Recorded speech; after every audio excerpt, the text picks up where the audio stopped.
Boa noite! Tudo bem com vocês? Hoje nós temos um tema muito legal e muito difícil que os casais com infertilidade vivem, que são os casos de infertilidade sem causa aparente. Quando o casal tem dificuldade para conseguir engravidar e nós ainda não sabemos o porquê. Isso gera muita angústia nos casais, isso gera incerteza, isso gera insegurança e é o que nós chamamos de infertilidade sem causa aparente. Eu quero saber como conduzir os casos de infertilidade sem causa aparente, quais são os exames que nós devemos fazer, quais são os cuidados que nós temos que ter com as pacientes, quais são os protocolos de conduta diante desses casos. E para me ajudar, hoje eu tenho uma convidada muito querida, mas muito querida mesmo, doutora Carolina Scaranari, médica sócia-diretora do Grupo FIVMed, quem eu tenho o prazer de chamar de grande amiga, conselheira, e que vai me ajudar a responder todas essas inúmeras questões. E a ideia é que nós tenhamos um grande bate-papo para podermos conversar literalmente como é a abordagem, como é a abordagem na prática que ela tem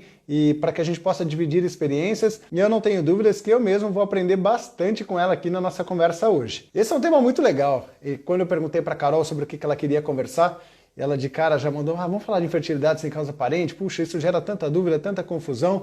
Deixa eu chamá-la aqui. Oba! Oi, Carol! Conseguimos. Oi, Davi. E aí? Tudo bem com você? Tudo ótimo. Eu entrei sem querer na sua transmissão pelo meu outro perfil. Não, mas tá ótimo. E aí, tudo bem? Tudo ótimo, Davi. Que bom. Conseguiu se virar nos 30 aí com as crianças? Nossa, se virar nos 30? Não sei que número que a gente se vira nessas situações. Ai, deixa eu fazer as boas-vindas, Carol. É até estranho ser muito polido, como é que fala?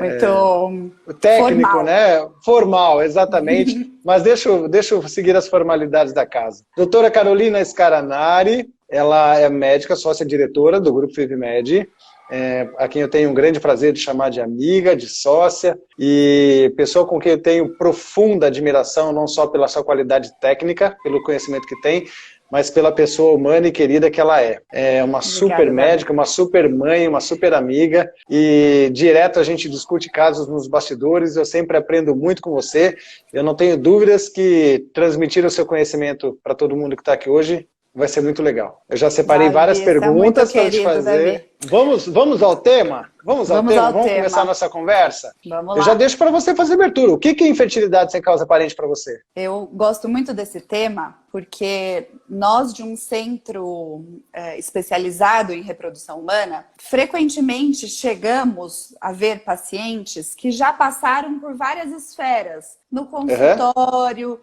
em subespecialistas, e a hora que chegam conosco, é frequente que assim, eu passei 2, 3 anos investigando e nada era achado, então eu não tinha nada, então eu era muito estimulada, tanto por médicos como pela mãe e pela irmã, você está muito estressada, vai dar tudo certo, é porque você está muito estressada que não está dando certo. E aí, o que eu acho é que quando a gente não acha fácil a causa da infertilidade, é aí que a gente precisa de um especialista, porque ela está mais escondida mesmo. A gente nunca acredita que não tem a causa, né? A gente acredita que deve ter, que está difícil de fazer o diagnóstico e provavelmente a gente vai conversar aqui das causas escondidas. Onde que a gente tem que procurar pelo em ovo, porque a gente não está achando facinho. As grandes causas, o espermograma alterado é fácil de achar, a trompa entupida é fácil de achar. Uma síndrome do ovário policístico cabeluda que não ovula, que tem ciclos irregulares, é fácil de achar. Não achou assim? Vai ter que ter especialista, vai ter que procurar bastante. E aí que eu acho que a gente ainda perde muito tempo e ganha muita idade. Exatamente. Acho que esse é um dos maiores problemas. O casal com infertilidade sem causa aparente, ele fica com muitas incertezas e principalmente insegurança para dar o primeiro passo. Quando você conversa com um casal com infertilidade sem causa aparente, para eles a impressão que dá é que não existe um problema. Isso. E a maneira como ele recebe as informações, quando entrega o exame para o médico e o médico diz que os exames estão normais, o raciocínio começa errado, né, Carol? O casal que pega os exames normais acha, poxa, não tenho problema nenhum. Isso. Não, gente, é o contrário. É o contrário, o que tá a Carol mais falou, difícil você, de achar o problema. você tem um problema e eu não sei onde é que ele está, né? Exatamente. Então, E esse quando é o que eu ponto. falo, quando que eu falo, Carol, por exemplo, a partir de quando eu posso falar em infertilidade sem causa aparente? O casal que está tentando há 3 meses e não conseguiu engravidar ainda, e já tem indicação, e fez exames e estão normais, eu já falo em infertilidade sem causa aparente? Não, acho que a gente tem que respeitar os grandes marcos já muito estudados, que é para quem é novinha, idade feminina, abaixo de 35 anos, a gente tem 1 ano para tentar. Por mais que esse seja um período longo, né, estressante, esperar 1 ano para engravidar. E eu acho que quem está acima de 35 anos deve esperar os seus 6 meses. A não ser que muito antes a gente já tenha o diagnóstico de alguma coisa. A gente começa a investigar e atuar antes. Mas esterilidade sem causa aparente passei por 1 ano tentando engravidar, tenho menos de 35 anos, fui investigar e não se achou nada. Então, não achei trompa obstruída, não achei endometriose, não tenho nada fácil de ser visto.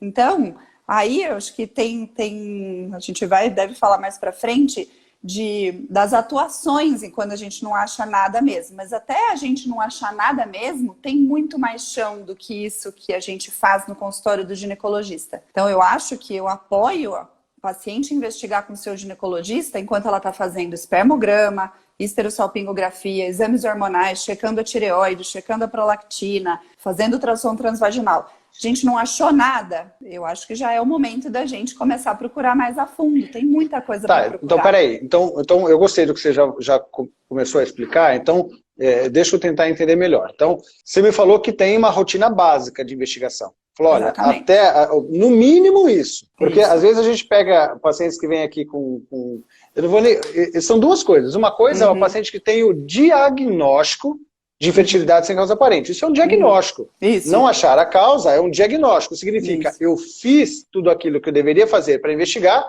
e não achei. Eu tenho diagnóstico de infertilidade sem causa aparente e diante desse diagnóstico existem protocolos de conduta. Diferentemente da paciente que fala assim, não, ninguém acha o problema, mas sequer fizeram o básico. Então, não dá, assim, não dá nem para falar que é infertilidade sem causa aparente. O básico habitualmente é feito. O que é o básico? O que é o básico? Mas explica para mim, o que é o básico? Vamos lá. Primeira coisa que a gente tem que checar é a idade. A idade é muito esquecida frequentemente. Então, fiz o exame das trompas e a trompa é aberta. Fiz ultrassom, não tem nada muito grosseiro da endometriose. Fiz espermograma, tá normal. E fiz toda a rotina endocrinológica para checar a tireoide. Menstruo regularmente, tenho sintomas ovulatórios. Esse é o básico. Chequei o básico. Tá tudo normal? Legal. Uma grande pergunta é, tá tudo normal e eu tenho 29, 31, 32 anos? Ou tá tudo normal e eu tenho 39? Se eu tenho 39, não está tudo normal, porque eu, de cara, não tenho esterilidade sem causa aparente. Eu tenho 39 anos e isso é uma causa sabidíssima de infertilidade. Então, essa é a primeira comida de bola. Então, nesse tempo, a primeira pergunta é a idade. Então, a gente vai muito para esterilidade sem causa aparente se eu tenho 29. Idade muito boa, todos os exames normais, a gente tem mais chance de ter esterilidade sem causa aparente verdadeira. Então, fizemos tudo isso e tá tudo normal, então a gente não dá esse diagnóstico ainda, a gente precisa aprofundar. Quer já falar dos aprofundamentos? Pode, nossa, tô anotando aqui para mim. Então, é essa paciente que chega aqui no nosso consultório, né, com toda essa rotina normal, não sei por que não engravido. Todo mundo tá falando que eu tô estressada demais. Não tá estressada demais, vamos lá investigar. Então, se a sua idade é boa, a gente tem que checar se a reserva ovariana é tão boa quanto a sua idade. A reserva ovariana é um dos pontos que estão muito escondidos nessa esterilidade sem causa aparente. Fiz tudo.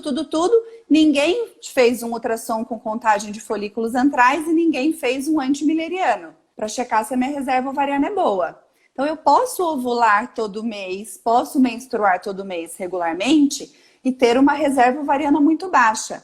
Reserva ovariana, apesar de não ser uma causa absoluta de ser impossível de engravidar, mas pode ser uma das causas. Está aí escondida alguma das causas. Eu tenho esterilidade sem causa aparente, mas tenho baixíssima reserva ovariana. Eu já não dou mais esse nome. O ovário tá acenando pra gente, ó. Há um problema aqui. Há um problema aqui. Exatamente.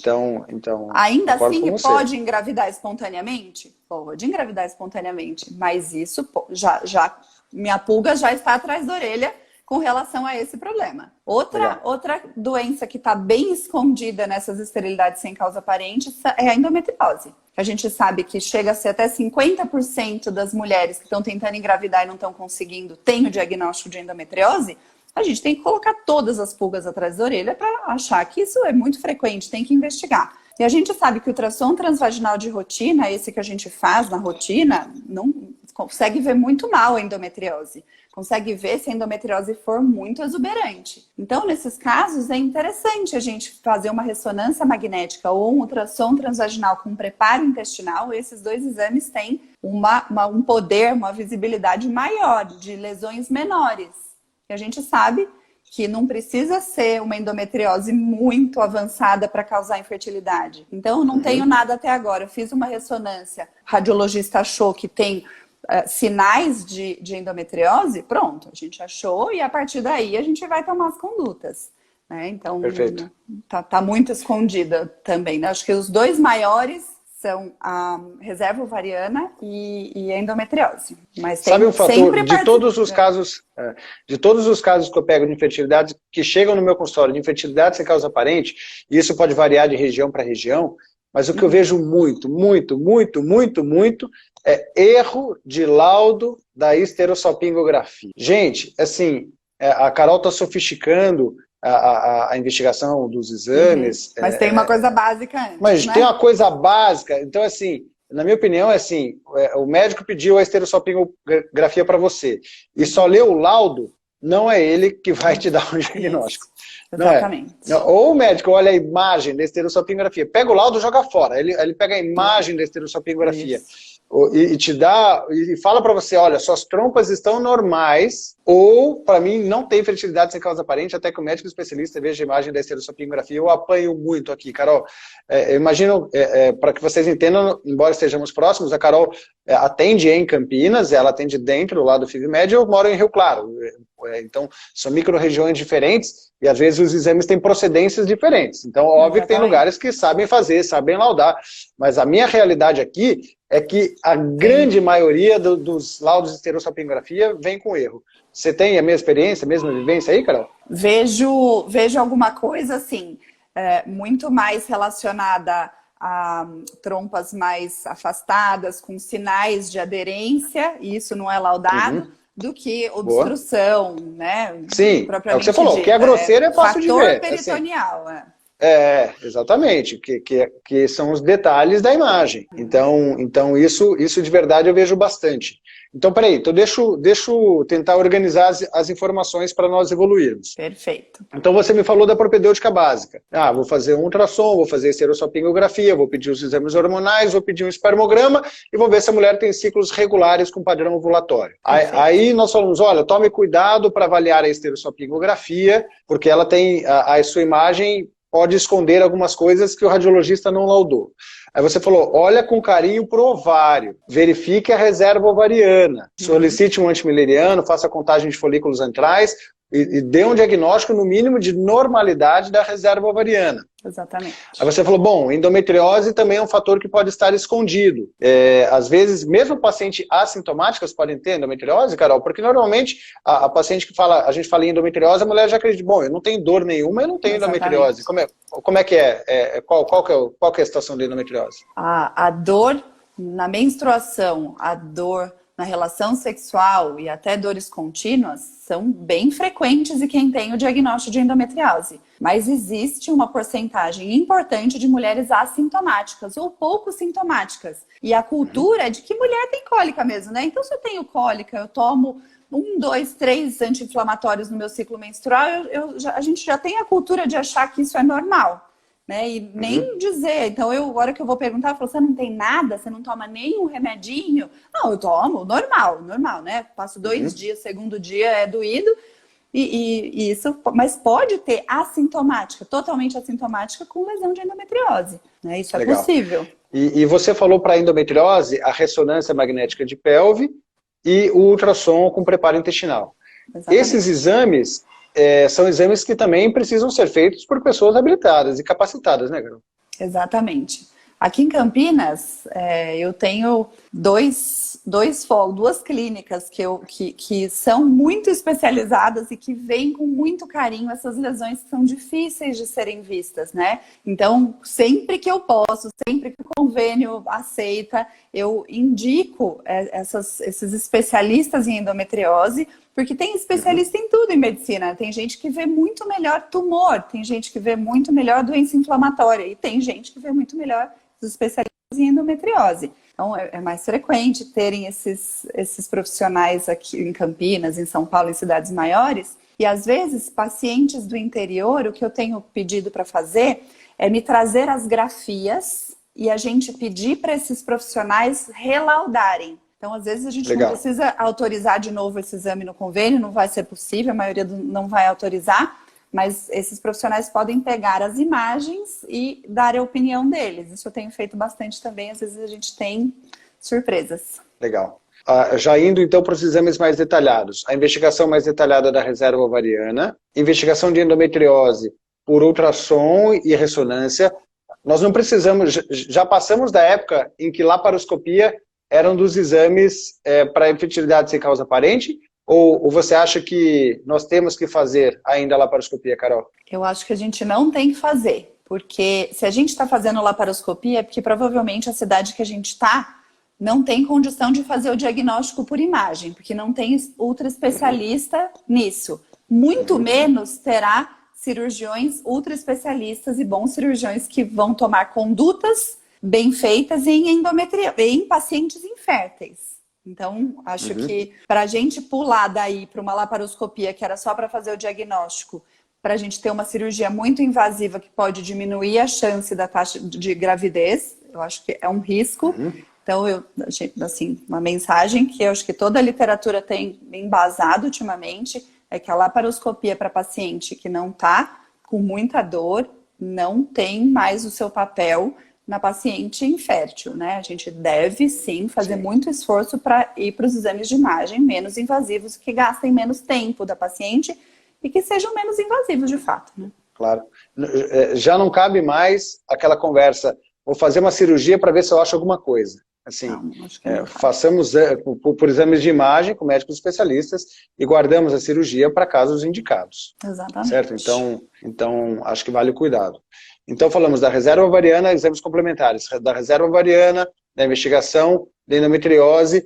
E o marido, basta o espermograma simples feito em laboratório ou tem exames complementares para avaliar a parte masculina também? Eu acho que a parte masculina começa também na nossa conversa, né? Essa foi uma semana que eu pensei muito nisso, porque 2 casos, isso é bastante, porque são casos mais raros, mas 2 casos de espermograma normal que chegam para mim contando que tá tudo bem. Olha, meu espermograma é normal. Mas aí só conversando eu já achei 2 fatores de risco tremendos. Eu trabalho, sou agricultor, eu tenho uma propriedade e eu trabalho muito com agrotóxico o tempo todo e a esposa já falou, e não se protege, não usa equipamento de proteção individual. já aproveitou para dar aquela... Aproveitou. Então o espermograma tá normal, mas eu... passo por radiação, sou radiologista ou sou técnico de... Então, tem radiação, tem exposição a agrotóxico, a produto químico, ciclista profissional, essas pessoas que andam 70 quilômetros por dia. Tive um paciente que trabalha nos fornos da Petrobras. Pouco tempo, mas 48 graus lá dentro.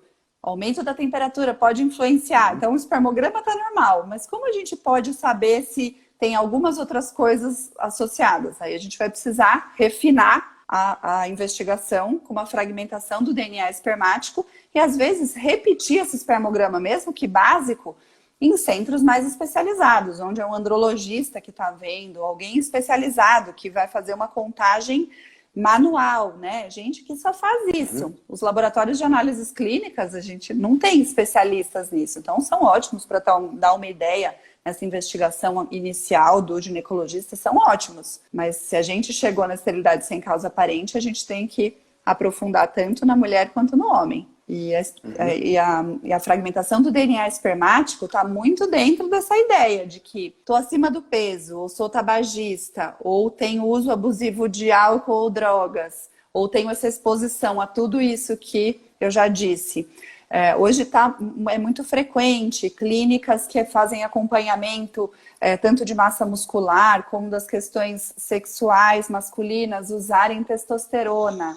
Essa semana tive uma indicação, um casal prestes a fazer tratamento por outras questões que ia receber o tratamento de testosterona, que ia piorar muito a qualidade do sêmen. Isso é pouco difundido, sim, né? Então aí, se a gente faz esse outro exame chamado fragmentação do DNA espermático, que vai tentar medir esse estresse, essa agressão mais fina, né, mais difícil da gente ver, o sêmen pode estar sendo agredido sem que os valores numéricos e a motilidade e a morfologia ainda estejam abalados. Então está escondido aí também uma alteração qualitativa do sêmen, que pode aumentar a chance de infertilidade, aborto de repetição e os maus resultados dentro do laboratório. Então eu acho que o quarto componente aí da nossa investigação mais aprofundada, fragmentação do DNA espermático e um bom espermograma. O que você acha, Davi? Concordo, 200%.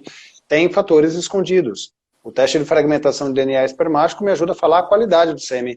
Uma coisa é se ele nada bonitinho, se a morfologia está normal, se a contagem está normal, tudo bem. Agora, a qualidade daquele espermatozoide, a sua carga genética, a gente avaliando isso de forma indireta, que seja, ela tem bom potencial para formar bons embriões? Então, sem dúvida nenhuma, é um exame complementar que pode elucidar possíveis causas. Então, exatamente, nós não pedimos isso para todo mundo.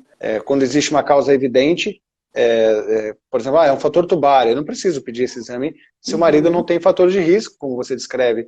Mas quando eu estou diante, assim, nós não podemos nos contentar com o diagnóstico de infertilidade sem causa aparente. Exatamente. Tem que procurar pelo em ovo, como você descreveu. Porque senão, se eu não souber qual é a causa, eu não consigo aprimorar a qualidade do meu tratamento. Exatamente. Então, a partir do momento que eu achei alguma coisa, eu consigo aprimorar a qualidade do meu tratamento. Vão ter situações que nós não vamos achar, o paciente pode passar com a Carol, que é ultra especialista, e vão ter casos que ela não vai encontrar. E daqui a pouco a gente vai discutir sobre isso. Só que antes disso, eu não vou me contentar com infertilidade sem causa aparente.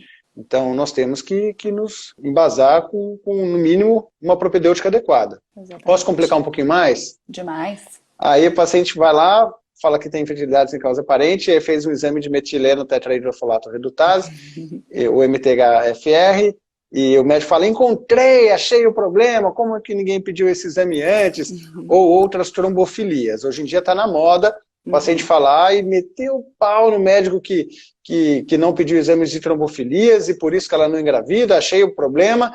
E é isso mesmo, trombofilias faz parte da propedêutica quando eu quero investigar infertilidade sem causa aparente? Quando a gente fala de trombofilias, tem um mar de trombofilias, né? Vamos começar por essa que você falou, a famosa MTHFR, metileno tetraidrofolato redutase, que é uma alteração genética que está presente em 30% da população. Não temos 30% da população infértil nem abortadora de repetição. Primeira coisa estranha aí. E aí tem um monte de trabalho tentando associar essa mutação com infertilidade ou aborto de repetição. E esses trabalhos foram falhos. E hoje em dia, os maiores guidelines, as maiores sociedades que orientam as condutas para os especialistas não indicam mais a investigação da metileno tetraidrofolato redutase para ninguém, nem nas abortadoras de repetição, muito menos nas inférteis. Existe ainda, talvez, uma certa dúvida na abortadora de repetição que a mutação possa levar a aumento da homocisteína. E para as pacientes com homocisteína aumentada, a gente poderia ter uma relação causal com aborto de repetição e não com infertilidade. Mas também essa investigação está caindo fora do baralho, porque a gente trata a hiperhomocisteinemia com ácido fólico. E quem está tentando engravidar e não está tomando ácido fólico? Tem, obviamente que tem, mas a maioria das pacientes, ou seja, se tiver, já está tratando. Então, não faz parte da investigação e eu não anticoagulo e não penso em nada disso para as minhas pacientes. E você, Davi? Não.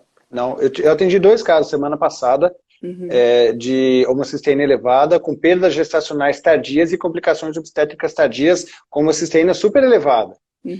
Se eu não me engano, acima de 20. Aí sim, vamos tratar. E não é heparina a solução, você precisa baixar essa homocisteína com algumas estratégias com suplementações.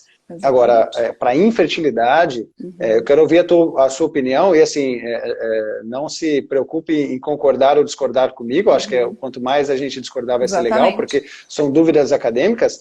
Em relação às outras trombofilias, mesmo SAF e outras, para infertilidade sem causa aparente. Porque o tema não é abortamento de repetição.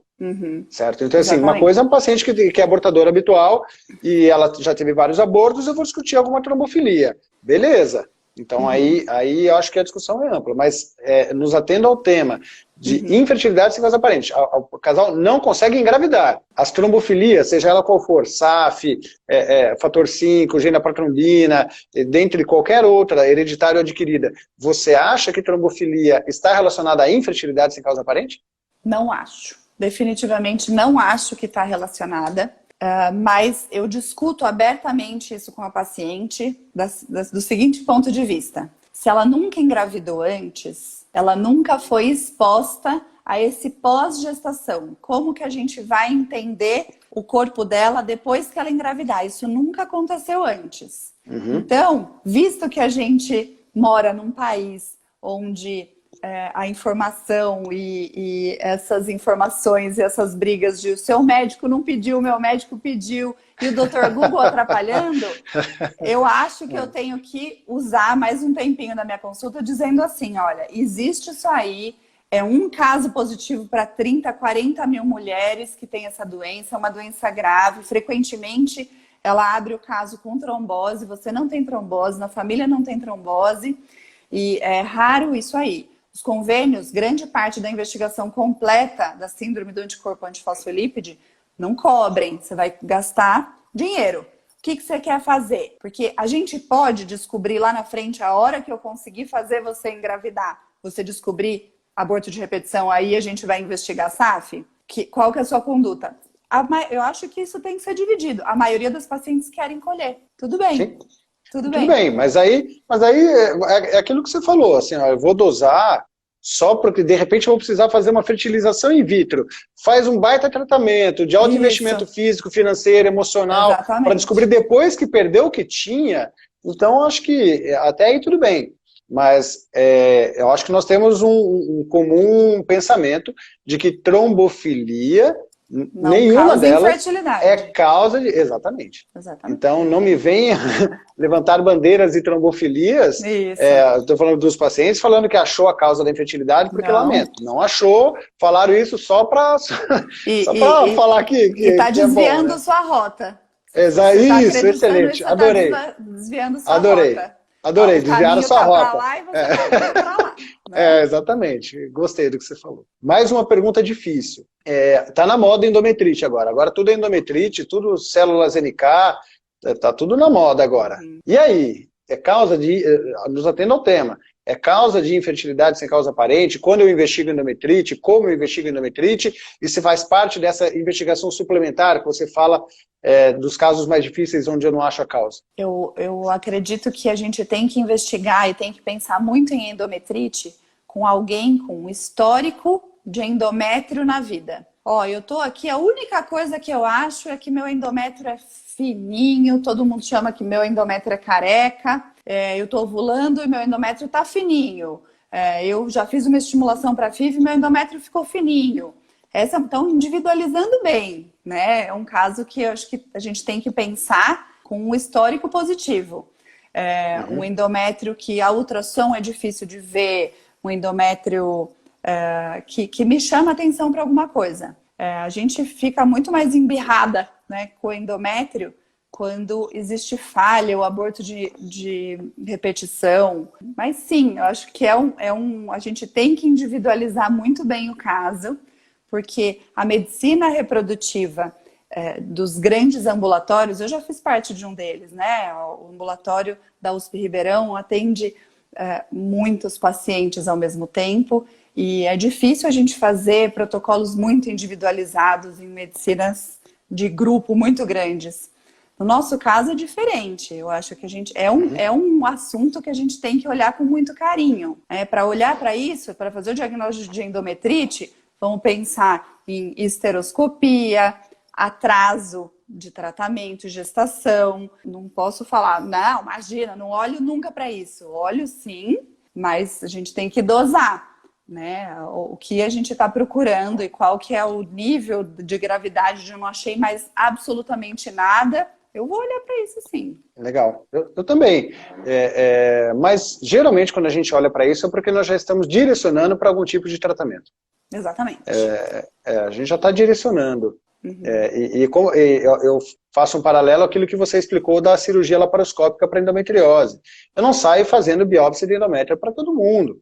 Exatamente. Eu vou triar. Poxa, vou ver o ultrassom, vou ver o endométrio dela, se é laminar, se tem fator de risco, se tem histórico, sabe? Então, antes de fazer biópsia, gente, células NK, cuidado, assim, não tem nada. Para mim, células NK não explica infertilidade sem causa aparente também. Exatamente. Entendeu? As pacientes querem fazer, não explica. As células NK são importantes para o endométrio, elas devem estar lá, e nós mal sabemos qual é a proporção do nível normal, a forma de leitura, a ciência, o mundo acadêmico ainda está querendo se organizar em relação a isso, e para mim não explica também infertilidade sem causa aparente. Então acho que é um mar nebuloso aí das trombofilias, da parte imunológica, das células NK, das endometrites. Precisa ser cuidadosamente explicado. Eu não estou conseguindo acompanhar todas as perguntas. Aliás, quem quiser mandar alguma pergunta, tem uma caixinha aberta lá do Stories minha, vai ficar mais fácil de eu conseguir responder depois, que hoje a Larissa está me ajudando com os casos, Carol, então nós estamos em carreira solo aqui hoje. Então manda na caixinha do Stories lá que vai ser mais fácil de responder depois. Agora, poxa, eu já tive abortamento, tenho histórico familiar. Tá bom, vamos investigar, mas cuidado porque senão você está direcionando as suas ações para o lado errado. E aí, Carol, vamos supor que nós também investigamos, porque tudo isso tem que ser rápido. Esse é um outro grande problema. Assim, parece, do tanto que a gente está conversando aqui, parece que tudo isso que nós vamos fazer demora um ano. Não, e esse é outro grande problema. A paciente vai no médico, pede, não achei nada. Agora faz isso. Não achei nada. Agora faz isso. Não achei nada. Não, e assim, tudo de uma vez. E aí chega pra gente desgastado. Davi, eu não aguento mais. Carol, eu não aguento mais. Já fiz um monte de coisa e no fundo não fez nada. Na verdade, só fez exames para tentar adivinhar qual é o problema e não fez nada para tentar ajudar a engravidar. Exatamente. Então, eu queria... Antes de tentar ajudar a engravidar, a gente, acho que vamos falar de uma coisa rara, mas eu acho que é legal. Peguei também esse mês uma infertilidade sem causa aparente, que eu não lembro se foi a esposa ou o marido, que tinha uma alteração no cariótipo. Um cariótipo com uma inversão. Então, as inversões e as translocações, diferentes dessas alterações das variantes da normalidade, que essa sim a gente não tem evidência nenhuma de que possa causar o aborto de repetição ou infertilidade.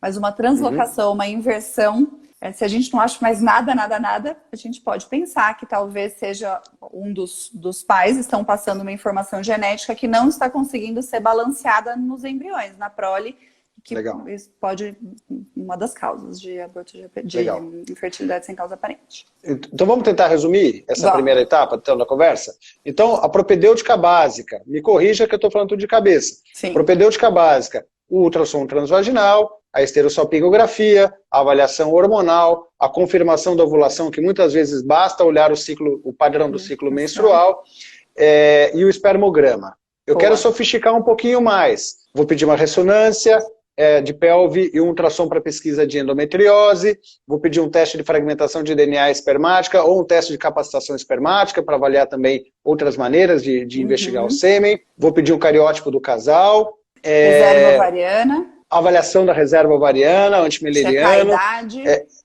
Isso, a idade. Hoje eu atendi uma paciente de 42 anos falando assim, não sei a causa. Eu falei, gente, você tem 42 anos, isso, já está aí a causa, né? Isso. Então, olhar a idade da paciente e acho que é isso. Cuidado com trombofilia, cuidado com endometrite. Não desvia o caminho. Não desvia teu foco, porque senão você está indo para o lado errado. Isso reforçando que nós não estamos aqui discutindo abortadoras habituais. Isso. E aí, tudo bem. Então, ela passou com você, de uma forma rápida e objetiva, você investigou tudo isso, ela fez aquela bateria de exames, trouxe tudo para você, e você olha tudo aquilo e fala assim, nossa, eu também não achei. Normal. A paciente fica frustrada. Puxa, não achou de novo. E aí? O que eu faço? Mando para casa? O que eu falo para ela? Aí a gente está à frente de uma esterilidade sem causa aparente verdadeira. Essa que a gente realmente...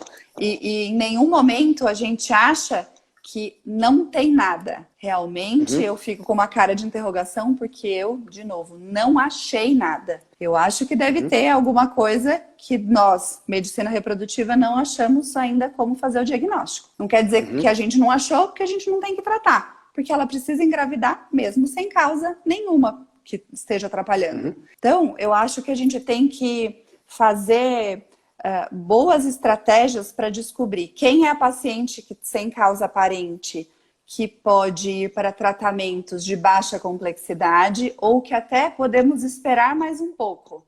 Quem é a paciente que não tem mais espera. Acho que o grande divisor de águas nesse momento é a gente tentar achar a gravidade do problema. Na gravidade entra a idade. Então, alguém com esterilidade sem causa aparente de 28 anos é diferente de 38. A 38 eu tenho pressa, de 28 nem tanto. E tempo de infertilidade. De 28 tem uma esterilidade sem causa aparente há 10 anos. Ela está tentando engravidar há 10 anos, numa idade ótima para engravidar. É lógico que eu acho essa infertilidade grave. Eu não vou esperar, ela já está esperando há 10, eu vou esperar mais um ano? Não faz sentido. Eu acho Adorei que que você falou isso. A gravidade da infertilidade fala tudo pra gente, né? O que eu vou fazer?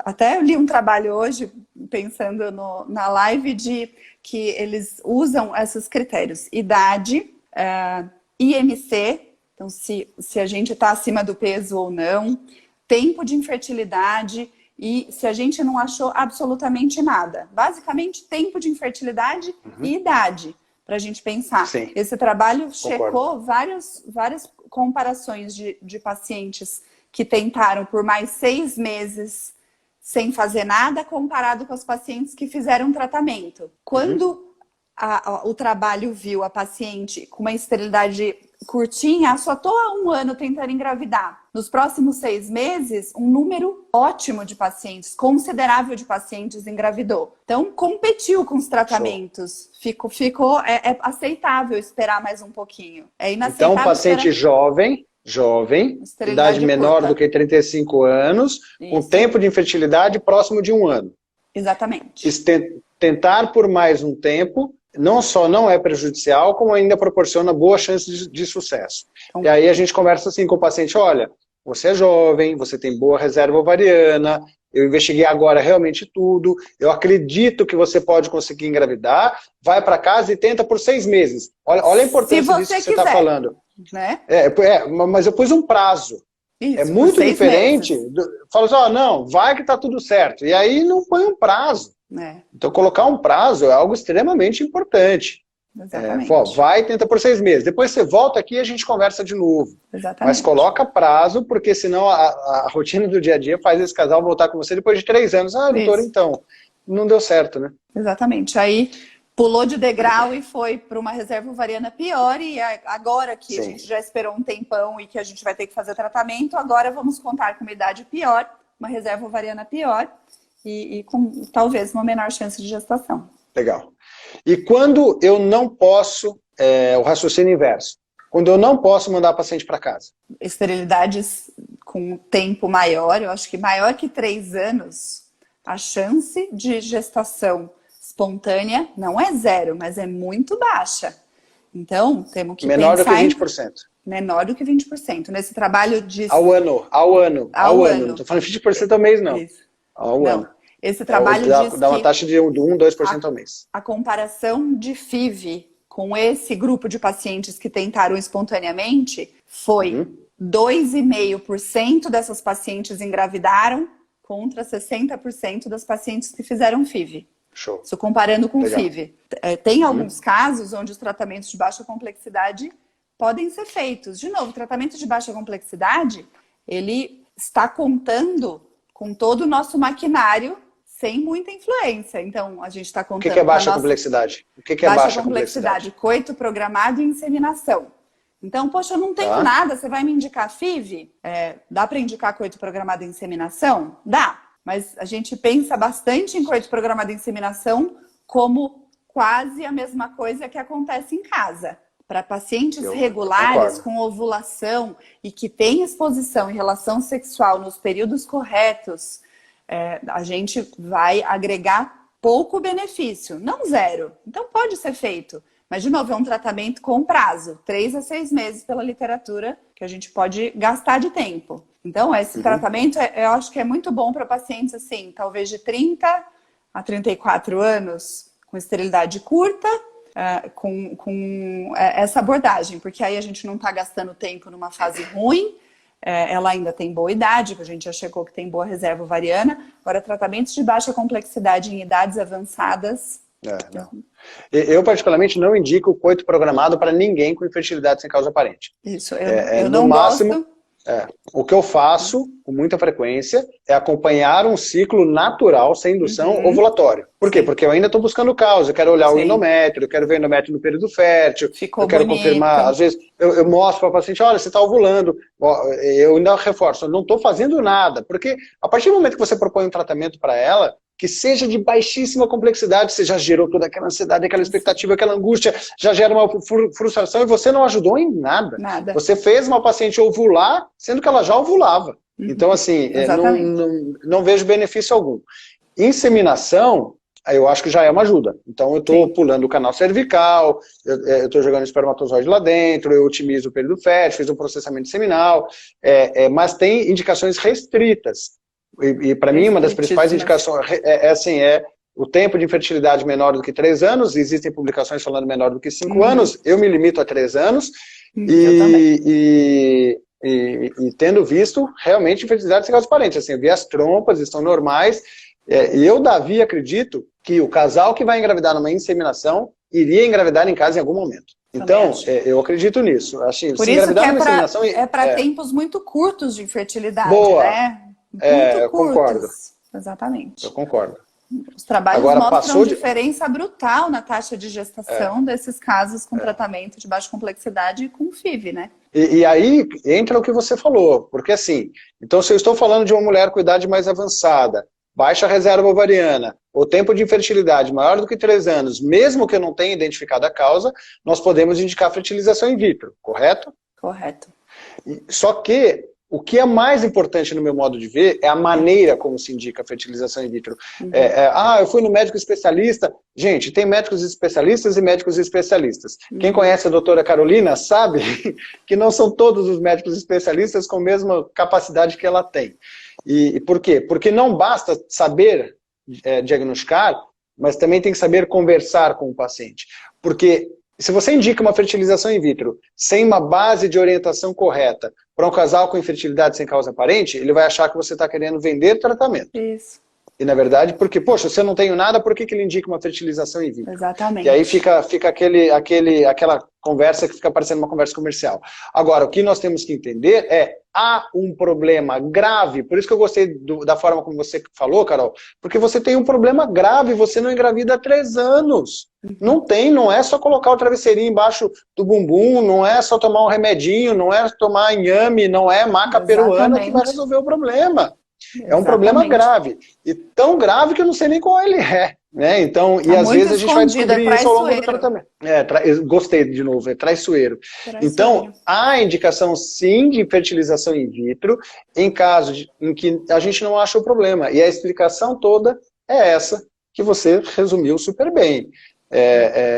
E aí a gente pode pensar na FIV como uma das opções terapêuticas nesses casos, de idade avançada, baixa reserva ovariana ou tempo de infertilidade maior do que 3 anos. Você enxerga alguma indicação a mais, algum cuidado a mais, Carol? Eu enxergo cuidado com a vida também, né? Um trabalho que eu adoro, super antigo, que fala do Loving Care. Esses tempos eu tive uma gestação de uma paciente muito querida, que emagreceu primeiro 17 quilos, depois ela emagreceu de quebra para enxugar de vez mais 5, e ela voltou a ovular mais adequadamente, e com esse emagrecimento todo, ela fez o marido parar de fumar, e eles passaram a não comer fast food, a procurar alimentos orgânicos, a fazer exercício físico. Ela começou a fazer meditação, entender melhor o seu corpo. Ela entendeu que ela estava ovulando um pouquinho mais tarde, que talvez ela estivesse namorando num período errado. Então, a saúde, tanto saúde mesmo como a saúde emocional, a saúde do casal, eu acho que a gente fica brigando por 1%, 2% e tudo junto dá uma taxona de gestação, né? Então, cuidado com a vida, eu acho uma das últimas coisas interessantes. Esterilidade sem causa aparente, mas não toma 5 litros de café por dia, né? Não bebe cerveja 7 dias na semana, né? Isso tudo, tem muita gente que faz tudo isso e engravida, mas talvez isso esteja sendo decisivo para você. A gente não está conseguindo te provar isso, mas a gente sabe que não faz bem, né? Maravilhoso. Bom, aí indicamos uma fertilização in vitro, numa infertilidade sem causa aparente, certo? Certo. Existe algum cuidado diferente, alguma coisa diferente dentro da FIV que você faz nos casos de infertilidade sem causa aparente? Olha, eu acho que a gente tem que individualizar e tomar muito cuidado com a estimulação ovariana. Tem vários protocolos interessantes para pacientes normo-respondedoras. A gente está... Uma paciente sem causa aparente, se a gente não achou nada, é uma paciente que tem uma resposta habitual. A gente não precisa usar nem dose altíssima, nem dose baixíssima. Acho que é uma paciente de cuidado habitual, mas que a gente precisa de tanta sofisticação no laboratório quanto alguém que a gente achou um monte de coisa, né? Acho que a gente precisa usar toda a tecnologia igual. O que eu costumo conversar com os casais... eu falo assim, às vezes eu vou achar a causa lá no laboratório, porque na fertilização in vitro, nós temos a chance de olhar para o seu óvulo, algo que nós nunca fizemos, nós temos a chance de olhar para o seu embrião, algo que nunca aconteceu, nenhum exame é capaz de mostrar isso, e então eu sempre me preparo para a etapa laboratorial. Tem aquilo que você falou, eu fiz o teste de fragmentação antes, eu vou estudar a melhor técnica de fertilização, eu fico apreensivo até o final. Tem casais que terminam a fertilização in vitro e perguntam para mim, e aí, doutor, achou alguma coisa agora? Eu falo, não, ainda não achei. Eu falo assim, agora eu não quero mais achar. Eu falo assim, agora eu não quero mais achar nada. Se não achou, ótimo, né? Se não é uma qualidade estranha dos óvulos, né? Agora eu não quero achar mais mesmo, tá certo? Agora eu não quero. Mas eu vejo isso com os mesmos cuidados. Eu acho que a gente falou bastante, Carol. Acho que do meu roteiro que eu havia preparado para a live, nós falamos quase tudo. Nosso tempo está terminando. Eu posso abrir para algumas perguntas? Claro. Vamos lá. Eu vi aqui, alguém perguntou sobre Kruger. Kruger, para você, explica a infertilidade? Boa. O laboratório tem... Então, Kruger está falando da porcentagem de espermatozoides morfologicamente normais, com um corpinho normal, né? Então, é um dos parâmetros, a gente olha para isso, é um parâmetro, mas a andrologia e os especialistas em saúde reprodutiva masculina olham para esse parâmetro com menos importância do que o número, do que a fragmentação, do que a porcentagem de móveis. Então, não achamos mais nada e tem um Kruger muito baixo, eu vou pensar nisso, né? Mas não é o parâmetro mais dos piores que a gente acha dentro do laboratório. Você concorda, Davi? Uhum. Mas um achado. É um achado. A gente não pode negar essa existência. Eu tenho uma paciente que perguntou aqui, eu não estou conseguindo colocar na tela, mas ela perguntou assim, se eu menstruo regularmente, eu tenho a confirmação da ovulação? É certeza que eu ovulo? Eu ainda preciso confirmar a ovulação com outros exames? É quase certeza. A grande maioria das pacientes que têm ciclos regulares tem ovulação. Mas diante de uma esterilidade sem causa aparente, não vai mal a gente acompanhar um ultrassom, checar que o folículo rompeu e que a fase lútea está numa duração normal. Eu acho que uma evidência, além dessa história clínica, eu acho bom. Mas muito provavelmente você deve estar ovulando, sim. Legal. Mas eu acho que acho que nós estamos dentro do horário, Carol. Até para suas crianças poderem ver a mãe aí. Mas eu tenho uma pergunta. Eu tenho uma pergunta. Agora eu que vou te perguntar. Boa. Você já fez tudo isso que a gente conversou. E a ressonância mostrou um foco de adenomiose no útero. Boa. Será que a adenomiose pode ser causa de infertilidade? Porque eu acho que ela pode ser causa de aborto. Mas de infertilidade, será que pode ser? Será que a gente tem indicação de tratar? Eu acho que existem adenomioses e adenomioses. Assim como quando a gente falou de outros fatores. Tem alguns úteros com adenomiose que eles são totalmente disformes. Assim, sim, aí é mais fácil. Né? Aí eu acredito que realmente é uma causa de infertilidade. Alguns casos que você mal consegue delinear a linha endometrial, de tanta invasão por adenomiose. Então, aí são os casos mais graves. Mas aqueles que você olha, o endométrio trilaminar, um achado mínimo de adenomiose na ressonância, um foco isolado de adenomiose, então aí eu tenho minhas dúvidas. Para mim, passa a ser simplesmente uma estratégia no momento de transferir o embrião na forma do preparo endometrial, lá na frente. Só se for necessário. Não acho que se for necessário, exatamente. E aí precisa avaliar o grau. Aí precisa avaliar o grau de adenomiose. É o que eu penso também. Para que nós possamos. Concorda? Tenho até medo de discutir endometriose com a Carol, que ela sabe muito de endometriose. Não, mas é um caso que eu ainda fico com muita ressalva e tenho muita dificuldade de tomar uma posição rápida, assim, para o que eu vou fazer, porque se a gente acha alguma coisa, eu já não chamo mais de esterilidade sem causa aparente, né? Eu também acho. E eu acho que tem que ter muito cuidado em quantificar a reserva ovariana. Eu acho que nós podemos reforçar isso também. Não percam o diagnóstico da sua reserva ovariana. Cuidado com a idade. Eu sou jovem, cuidado. Se você é jovem e não engravida, o teu problema é maior ainda. Se você está no auge da sua capacidade fértil e não consegue engravidar, exatamente, o problema é muito maior do que aquela com 43 anos. Exatamente. O fator que está te atrapalhando é muito pior. Exatamente. Então, cuidado com a reserva ovariana, vale a investigação complementar, a idade. Então, vamos falar os pontos mais importantes? Idade, tempo de infertilidade, reserva ovariana, são os grandes marcadores de conduta. Exatamente. Então, o que eu vou fazer? E não se esqueçam, sigam uma conduta. Chega uma hora que para de pedir exame e vai atrás do seu filho. Certo? Assim, tem uma hora que não chega de exame. Fala, gente, o exame não engravida ninguém. Esterossalpingografia engravida, os pacientes acham que vão fazer o exame e vão engravidar depois. Meio mito, meio verdade, porque a gente tem os casos assim, né? Não, tem, né? Essa injúria endometrial pode dar uma balança, uma sacolejada no útero e aumentar a taxa de gravidez, mas se não engravidou curtas, 2 meses depois. Exatamente. Então, 2 meses depois, para de fazer exames e vai atrás do seu tratamento. Olhe a idade, a reserva ovariana e o tempo de infertilidade. E vai ver se você vai ter que tentar por uma técnica de baixa complexidade ou até mesmo fertilização in vitro é uma possível indicação. Dos exames complementares, acho que nós já revisamos diversas vezes, e valorize a informação.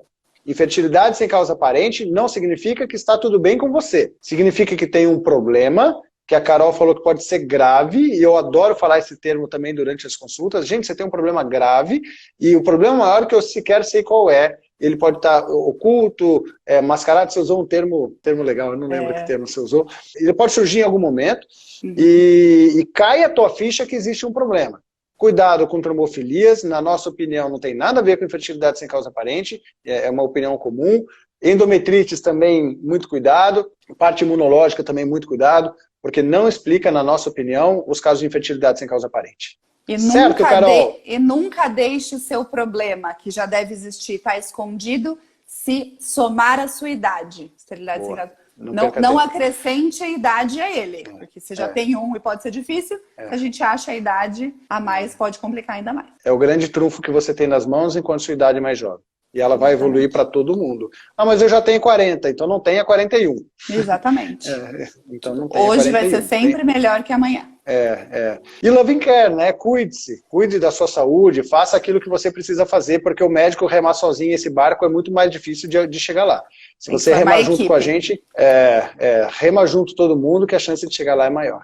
Exatamente. E também, o importante de dizer, assim, na infertilidade sem causa aparente não quer dizer que você nunca vai conseguir engravidar, mas a sua chance, quanto maior o tempo, é progressivamente menor. Depois de 3 anos, a chance realmente é bem pequena, e vale muito a pena você ter o cuidado de fazer algum tratamento. Certo? Muito boa. Davi. Traiçoeiro, alguém falou aqui, ó, traiçoeiro. Essa é a palavra que você usou.